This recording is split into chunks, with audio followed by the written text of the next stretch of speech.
연간 커피 소비량 400잔이 넘는 대한민국. 우리는 매일 한 잔의 커피를 마시고 있습니다. 출근길이나 점심 먹고 마시는 커피 한 잔, 아메리카노와 라떼죠. 이 커피들의 맛을 결정하는 요소는 많겠지만 가장 중요한 걸 꼽자면 당연히 에스프레소입니다.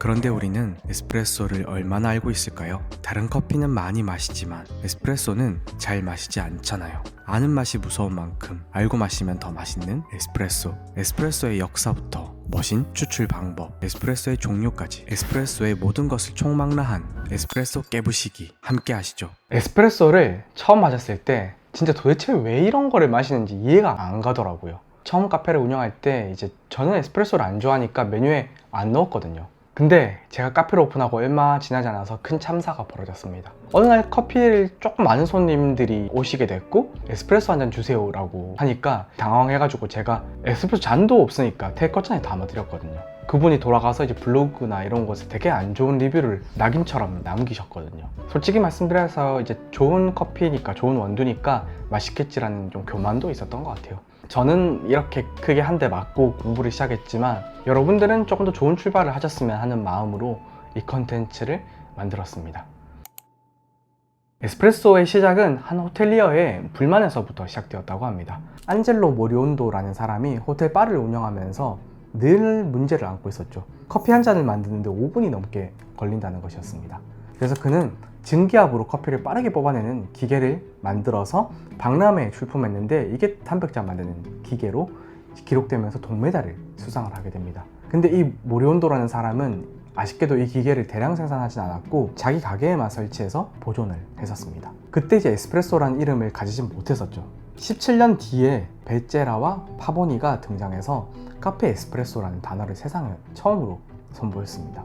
이 에스프레소라는 말 자체가 빠르게라는 의미가 들어있는데 그 당시의 문화와 상황들을 조금 엿볼 수 있는 것 같습니다. 근데 아직까지는 우리가 알고 있는 에스프레소의 모습은 아니었습니다. 단순히 증기를 통해서 커피를 추출했던 것 뿐이니까요. 제가 상상해보면 좀 검은색의 아메리카노에 가까운 모습이 아니었을까 생각합니다. 1938년 밀라노 바리스타 아킬레 가찌아가 증기식 에스프레소가 안개 낀 밀라노를 걷는 것과 같은 맛이라고 회상할 정도로 맛에서 어떤 아쉬움을 느꼈던 것 같습니다. 그래서 그는 카페 창고에서 매일 밤마다 엔지니어인 분과 함께 연구를 거듭한 끝에 증기 대신에 뜨거운 물의 압력으로 추출하는 방식을 만들어낸 것입니다. 레버를 당겨서 커피를 추출하는 머신이었던 거죠. 그 결과 그 전에 없던 게 나타난 것입니다. 황금빛 거품 크레마였던 거죠.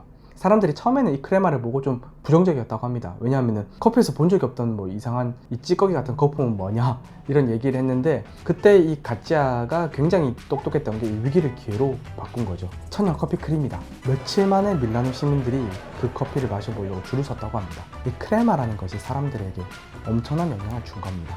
빠르기 위해 발명이 되었고 크레마가 생겨서 유명해진 계기가 된 것이죠. 전 이 부분이 정말 중요한 에스프레소의 본질 중에 하나라고 생각을 합니다. 그렇게 시간이 흘러가며 현대 에스프레소 머신의 선조라고 할 수 있는 머신이 또 개발이 됩니다. 페마 161이라고 하는 머신인데요. 레버, 즉 사람의 힘으로 만들어지던 압력이 이제는 전동 펌프로 만들어지기 시작한 것이죠. 이 61 그룹 헤드 설계는 지금도 수많은 머신에 채용될 만큼 구조적으로도 굉장히 완성도 높은 제품으로도 평가를 받습니다. 이 머신의 탄생으로 레버 방식의 에스프레소 머신들이 상당히 많이 사라졌고 그 뒤로 수많은 에스프레소 머신들이 생기기 시작한 거죠. 제가 쓰고 싶었던 7가지 에스프레소 머신에 대해서 한번 또 알려드리겠습니다. 첫 번째가 바로 라마르조코입니다. 옛날에는 이 머신만 써도 진짜 고가의 머신을 쓴다고 했었는데 최근에는 라마르조코 쓴다는 게 그렇게 자랑이 아니게 되어버렸더라고요. 그럼에도 불구하고 라마르조코 리네아라는 이 머신이 구매했다가 다시 재판매할 때도 잘 팔리는 편이고 이 머신을 쓰면 어디 가서 여기 머신 싼 거 쓴다 이런 소리는 절대 안 들으실 겁니다. 그래서 잘 모르시겠다, 일반적인 에스프레소 추출을 많이 한다라고 하시면 이 리네아도 추천드리고 싶습니다. 아르두이노의 블랙 이글이라는 머신인데요. 굉장히 멋있게 생겼습니다. 전 세계적으로 유명한 하이엔드 머신 중에서 하나입니다. 제가 써보질 않아서 여러분들에게 이렇게 강력하게 추천을 드리진 못하겠지만 보기만 봐도 압도되는 느낌이 있더라고요. 그래서 다음에 매장하면 한번 써보고 싶기도 합니다. 가장 가지고 싶은 머신인 슬레이어입니다. 이 레버를 다 돌리면서 하는 그 손맛이 있고 장인의 커피라는 어떤 그런 인상이 있거든요. 제가 돈을 진짜 나중에 좀 많이 번다면 집에 이거 놔두고 쓰고 싶습니다. 시네소 MVP 하이드라입니다. 이것도 하이엔드 에스프레소 머신으로 굉장히 유명하고 기능적으로 굉장히 몰빵이 되어 있는 그런 머신이라는 인상을 보여주는 그런 머신이라고 볼 수가 있습니다. 국산 에스프레소 머신 엘로치오입니다. 아까 말씀드린 라마르조코 리네아를 좀 모티브로 해서 만든 머신인데 가격이나 성능이 굉장히 좋습니다. 그래서 여러분들이 매장을 하신다면 좀 추천드리고 싶은 머신입니다. 그리고 이 엘로치오에서는 단순히 그 상업적인 머신뿐만 아니라 가정용 머신, 그리고 하이엔드 원그룹 머신 이런 것들도 출시가 되었는데 제가 썼을 때 굉장히 좋았습니다. 비다스테크라는 곳에서 만든 하이퍼 에스프레소 머신이고요. 요거는 조금 더 하이엔드에 초점이 맞춰진 머신입니다. 여기서는 모아이라고 해서 언더바 카운터 머신도 제작을 했는데 가격이 일반적인 머신보다 비싸지만 한국에서도 이런 하이엔드 머신을 만들 수 있다는 거, 그런 자부심을 가질 수 있게 해주는 정말 좋은 에스프레소 머신입니다. 그리고 마지막이 페이마. 전통과 감성을 가지고 있는 이 페이마. 저도 사실 처음에 카페를 했을 때 요거를 샀었거든요. 요거를 매장에 쓰신다 그러면은 왠지 모를 장인의 그런 느낌을 보여줄 수도 있습니다. 보통 90도에서 96도 정도의 온도로 추출을 하고요. 조금 더 강배전된 커피들은 90도 근처로, 약배전된 커피들은 온도를 96도 근처로 좀 높여서도 추출을 하는 편입니다. 근데 사실 일반적인 에스프레소 머신이 온도 안정성이 없기 때문에 이런 것까지 세밀하게 세팅하려면 상당히 고가의 머신을 쓰시긴 하셔야 될 겁니다.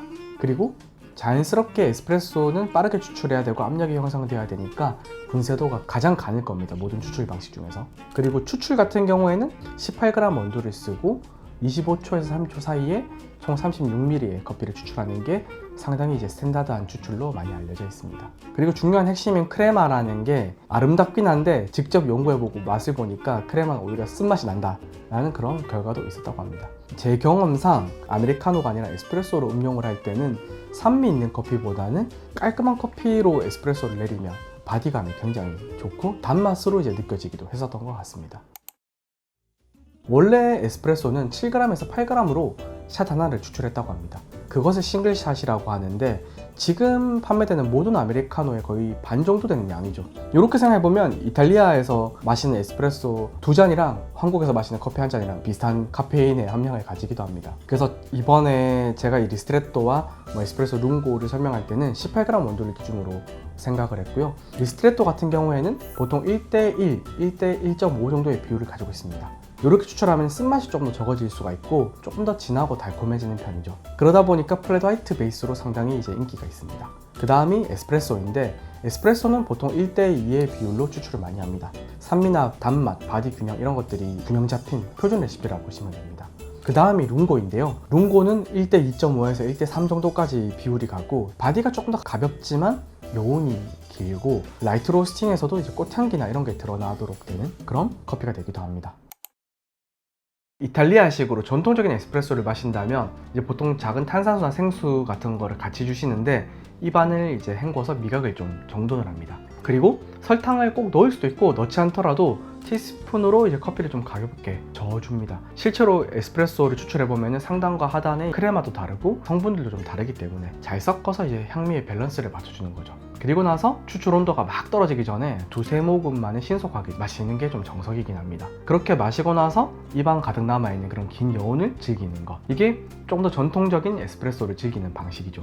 바 테이블에서 서서 마시면 가격이 더 저렴하기도 해서 그렇게 드시고 가시는 경우도 많다고 합니다. 최근에는 단순히 이런 에스프레소용으로 만들어진 이탈리아식 원두가 아니라 좋은 커피를 사용해서 만들어진 에스프레소도 꽤나 많이 등장하고 있거든요. 저는 이제 이런 커피를 에스프레소로 마시는 게 괜찮은가라는 그런 생각도 하고 있지만 몇 번은 좋은 경험을 한 적이 있거든요. 그래서 그 경험을 공유를 해보자면 첫 번째가 좀 과일량이 풍부한 커피를 에스프레소로 만들면 그 인텐스랑 바디가 상당히 좋았던 적이 있습니다. 두 번째로는 산미 강한 커피는 무조건 에스프레소로만 즐기는 게 아니라 좀 희석해서 드시는 것도 좋은 방법이라고 생각을 합니다. 강한 산미를 가진 커피는 농축되면 짠맛이 느껴지기도 하거든요. 세 번째로는 이 에스프레소가 쓰게 느껴진다면 오히려 크레마를 좀 빼고 마시는 것도 좋은 방법이라고 생각을 합니다. 네 번째는 에스프레소로 추출한 뒤에 이 희석한 아메리카노나 이런 것들을 한 번 더 필터링해서 마시는 것도 섬세한 향을 즐길 수 있는 방법이기도 합니다. 다섯 번째는 추출할 때 저압으로 추출해서 마치 브루잉처럼 마시는 경우도 있습니다.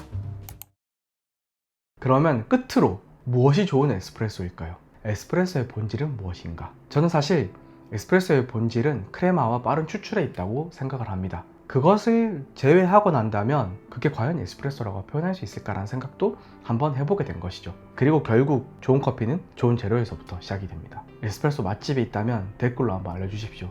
저도 놀러 가보겠습니다. 그리고 도움 되셨죠? 구독 한 번만 부탁드리겠습니다. 감사합니다.